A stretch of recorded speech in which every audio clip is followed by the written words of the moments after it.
What I'm about to share with you might upset you, so I'm warning you.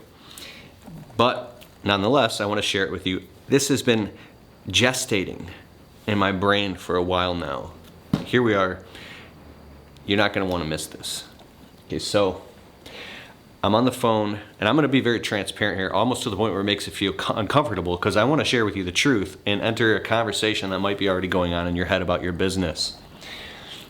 If you heard about my videos before, I've talked about my friend named Eric Reno. He's my friend who owns a big roofing company. My friend Eric does like $6 million a year. He sells these $50,000 and $100,000 roofs. Eric's got his act together. He's a great guy, and he really is that good, right? And he really does make really good money. But I've been on the phone with Eric one time, and I'd be like, "Yo, dog, I'm all fired up, dog. I just sold a $10,000 landscape job." He's like, "That's awesome. How many of those you selling?" I'm like, "Oh, like one this 2 weeks." He goes, "Okay, what's your average ticket price per job?" And I'm like, "Well, our average ticket price is like $1,200 per customer. It might have gone up a little bit this year because we're doing some bigger jobs, but nonetheless." And he's like, "Oh, cool, that's awesome." I'm like, "What's your average ticket price?" He's like, "Oh, like I don't know. I don't know what it is. So let's just say it's like $45,000 per roof or $35,000." I go, "What?" I'm like, he's like, "How much profit margin are you making?" To me, I'm like, well, now my profit margin is 35% net, or 35% net. Okay, after all the cost of goods and overhead. And he's like, "Oh, I make the same exact profit margins you make, Kalfas." I'm like, "Then why are you making so much money than me? So much more money than me, right?" He goes, "Because I'm selling bigger tickets. I'm selling roofs. You're selling landscape maintenance. We both have 24 hours in a day." Now, Eric's a great guy. I'm just using it as an example, but I want you to put this into your business. I said this might upset you. This is what I came up with. There's a customer life cycle that in a customer's lives, they're making all types of small purchases, and sometimes in their life, they make large purchases. And if you follow this customer throughout their life, there's only a few major purchases that they're making. Could be a car, could be a home, could be something bad. It could be something, it could be luxury, a huge luxury thing. It could be a second home. It could be a cottage. It could be an RV. It could be a roof. I mean, the roof protects their number one investment. It could be a $50,000 luxury outdoor living space for landscaping, right? Now, I'm just jumping in here to maybe a 10-year period, but if you put it on a graph, oh, that looks like crypto lately. But if you put it on a graph, there's all these little small expenses and there's these massive expenses, right? The same exact customer who bought something for $100 and was like, $100 is the same exact customer who next week is dropping, just for an example,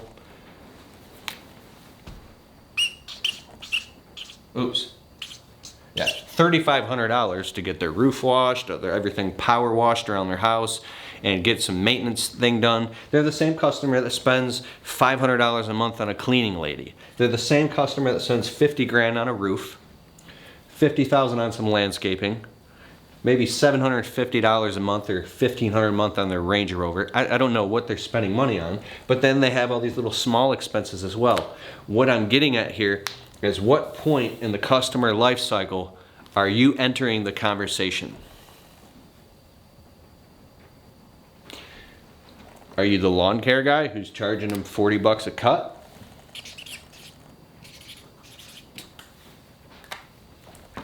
Meanwhile, I've been the landscape maintenance guy. I show up and I'm charging the customer $600 to trim all the shrubs and pull the weeds.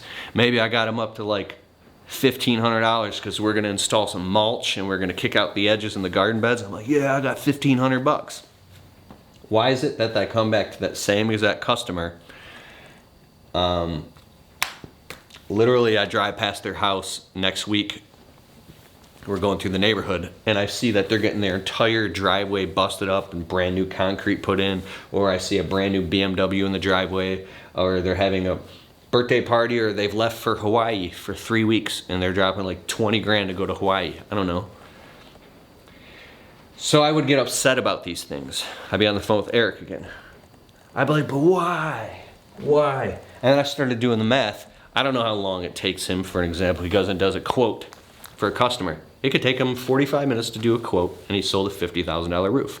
It could take you 45 minutes to do a quote with a customer, and you sell them an $800 job. Neither is neither is good or bad or right or wrong. It's just relative to the experience you're having and others are having of you, and that's all it is. And that's the good news. The good news means that if you want to change, you can change it. You can pivot, but first you have to become aware and see, where are you at? Where are you at? Are you the lawn care guy? Are you the window cleaning guy? Are you the guy who's selling them their insurance policy? Are you the owner of the clothing store where they're buying their clothes? Or what do you actually do for a living, and where is the ceiling on what you do? How can you create more value for these customers? So I'm talking about, like, if you're the lawn care landscaping guy, packages. But wait. Maybe you can upsell every single customer on not only lawn care, but you do the property maintenance, the mulch, the landscape rip out and reinstall, you do the gutters and clean the windows. That's too many services, and you're gonna drive any employees or future employees nuts trying to teach them all these things. You're gonna need all these extra pieces of equipment that everybody has to learn, have all these different things breaking down. Your business has become a catastrophe because you have too many services that you haven't mastered the basic systems in the business to make it work. So maybe you strip that down and say you're the lawn care, landscape, window cleaning guy. Maybe you narrow down your service area and you go into compression mode and route density. Can you see that? And you become like a laser beam, and you have 1 or 2 services that you are the bomb diggity at, and you just speed up and ramp up the efficiency, capacity, production, and pricing. And you become the best at that service, and you just crush that one service over and over and over and over and over and over, right? So you can get that dollar amount up, right? But the funny thing is, if I could just go back to the base of this video, look at where the customer's at and all the decisions they're making outside of you, and see where you fit into that. Because I'll tell you one thing. I sold, I was trying to sell a window cleaning job for like $1,200 to clean the outside of the windows of this nursing home.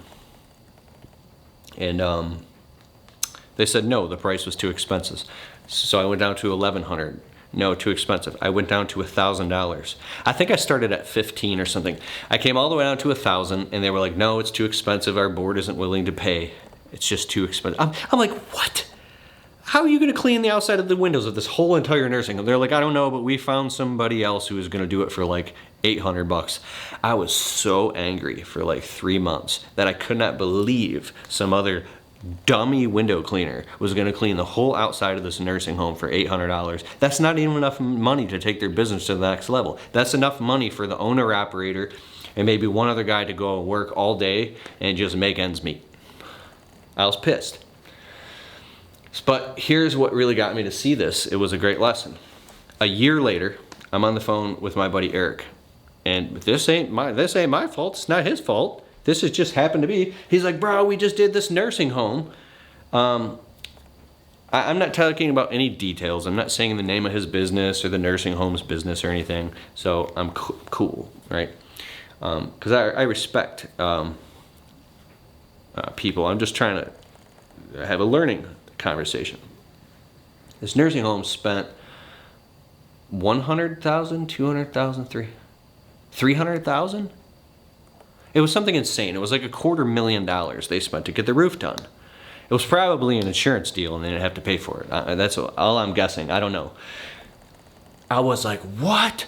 They can spend $250,000 to get the roof done, but can't even pay me $1,000. I was pissed, dude. I was circling around. I was like almost punching my dashboard. I literally felt defeated. I felt like a loser. I was so angry.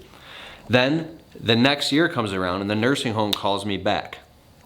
Now they want their windows done again, but they only want some of the inside windows done, the focal point windows. So I go in, I blah blah, I give them a quote for $500 or $600 to clean all these crazy windows inside. They never call me back. I followed up with them like 6 times and I never heard from them ever again. And they told me they wanted the windows cleaned for sure. I was like, that's it. I'm out of the window cleaning business. I'm out of the landscaping business. And I think I told somebody this before. They're like, well, why don't you go get into the roofing business? Why don't you get into the roofing business? Your buddy Eric's making so much money. I'm like, dude, I went on a roof before. I did roofing. I'm like, that's not for me, bro. This Eric he bled every single day. The dude is the bomb. Like, he knows, he's just like in any other business.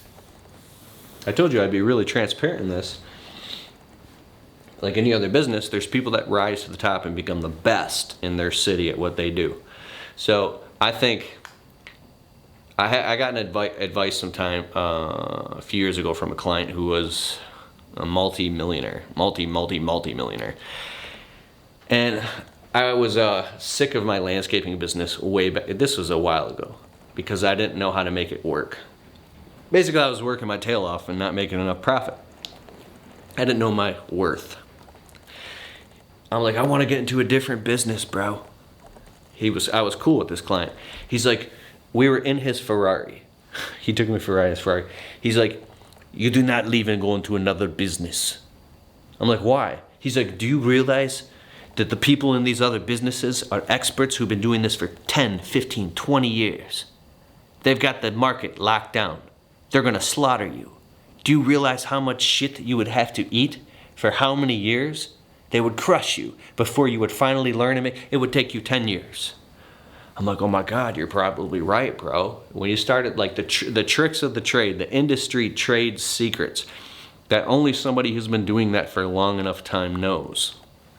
That's how long it's gonna take you in a different business. So, I don't know, change the aspect of what you do, learn to love it, and increase it, and hit the gas pedal on it in a different way so you can make it more profitable, or pivot, which means open up another avenue. 7 Habits of Highly Effective People by Stephen R. Covey, he talks about this. The basis underlying what I'm talking about is know your worth and have freedom, because nobody cares about you. Nobody cares if you end up broke or rich or you end up a millionaire, you got a mansion and Ferraris, nobody cares. But Stephen R. Covey in the 7 Habits of Highly Effective People talks about, if you're in this trench, no matter what, no matter how hard you're working or how tired you are, make time to take your shovel, turn to the side, and just, even if you can only do 1 scoop a week, dig out 1 little scoop here and there in a different direction. And then after a while, all of a sudden a little stream will start flowing. And that little stream is a trickle. And then you can get it to flow, and then you can get it to flood. I have 2 businesses that for years I fought to get it to a trickle, and then for years I beat myself up to get it to a flow, and now it's in a flow state. It feels like it's moving into a flood, but it's not. It's a flow state, and it was hell. And the only thing that kept me going to have now 2 6-figure businesses, so I got 2 businesses that do over $100,000 in revenue, right? 2 6-figure businesses was, no matter how hard it gets, you always go back and look back where you came from, and you look at the truth that no ship's coming to save you. Nobody cares. And if you don't figure this thing out, you're gonna go the way of the dodo, my friend Brent used to call it. You're gonna just go downstream and end up in a gutter, and nobody's still gonna care. So if it's meant to be, it's up to me, right? But look at this customer life cycle and see where you're at. Get really logical and get really, really real and practical and say, oh my God, there's rules and principles around this marketing thing, around customer behavior, around me putting on the hat as the service business owner. And how do you get through all of the stories that are conflicting and competing in your head that you're telling yourself and get right down to the literal logical fact. The practicality of the matter is, you do landscaping. You want to do something else? Nobody cares. Go do something else. Who's stopping you? You? Yeah, but I got a family and I got bills. Nobody cares. And nobody ever will care. Well, probably except for your family. You know? Keith cares about you. I really do care about you. And I know you care about me. But nobody cares that you do landscaping and your business is crushing it and you're doing $5 million a year, or you're only doing 50 grand a year and you have no profit margin and you're broke. Or lawn care or whatever. All that matters is what are you going to do to fix it every single day, moment by moment, and how you're going to make that thing profitable and how you're going to make that thing work. Now, even with landscaping, look at this. There's all different types of customers. There's a whole nother video and I'll just tap into it right quick.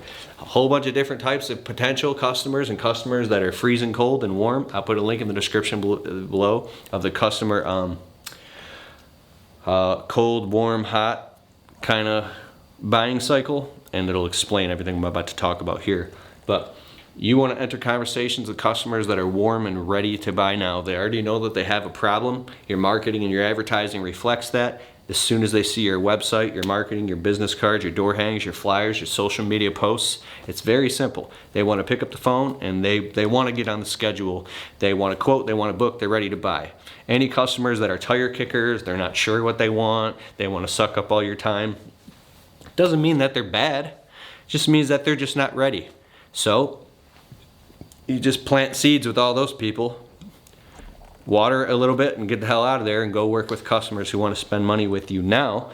And then 1 out of every 10 customers could be a jackpot, and those are the clients you take care of. I really think over time, when you develop a fat base of badass clients, that's where you can start to grow it. But until you have that, I mean, you got a bucket with holes in it and water just running out the bottom. Let's put more water in the bucket, but there's holes in the bucket. You got to plug up the holes, man.